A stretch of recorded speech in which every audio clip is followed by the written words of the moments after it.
Pakistan bar council ने media को briefing देते हुए अदालत आलिया से जस्टिस फरूख इरफान, जिनका नाम पनामा केस में शामिल है, के एहतसाब का मुतालबा कर दिया है।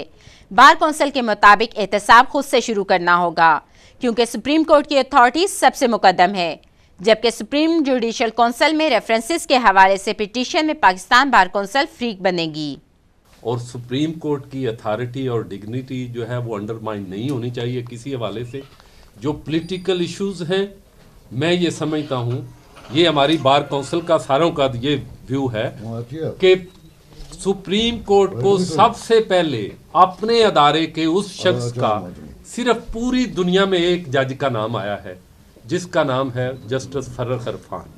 तो जस्टिस फर्रुख इरफान का विद प्रायोरिटी सबसे पहले वो टेक अप करना चाहिए। बार कौंसिल ने कहा कि पाकिस्तान बार कौंसिल के सिवा आइंदा किसी भी वकला तंजीम को हड़ताल का ऐलान करने का इख्तियार हासिल ना होगा, और अगर किसी भी तंजीम ने ऐसा करने की कोशिश की तो 175T के तहत उनके खिलाफ एक्शन लिया जाएगा।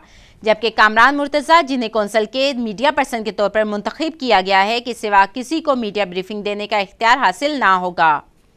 हड़ताल जो कि हम बाज़ औक़ात ज़्यादा से ज़्यादा हम बग़ैर ज़रूरी बातों पे provincial bar council bar association जो है कॉल देती है, उसको हम वो डिसअप्रूव करती है ये बार। और अगर आइंदा के लिए किसी भी ऐसी सूरत हाल आए कि गैर ज़रूरी बातों पे किसी बार एसोसिएशन ने, इवन प्रोविंशियल बार काउंसिल ने कोई कॉल दे दी, तो we will take action against that.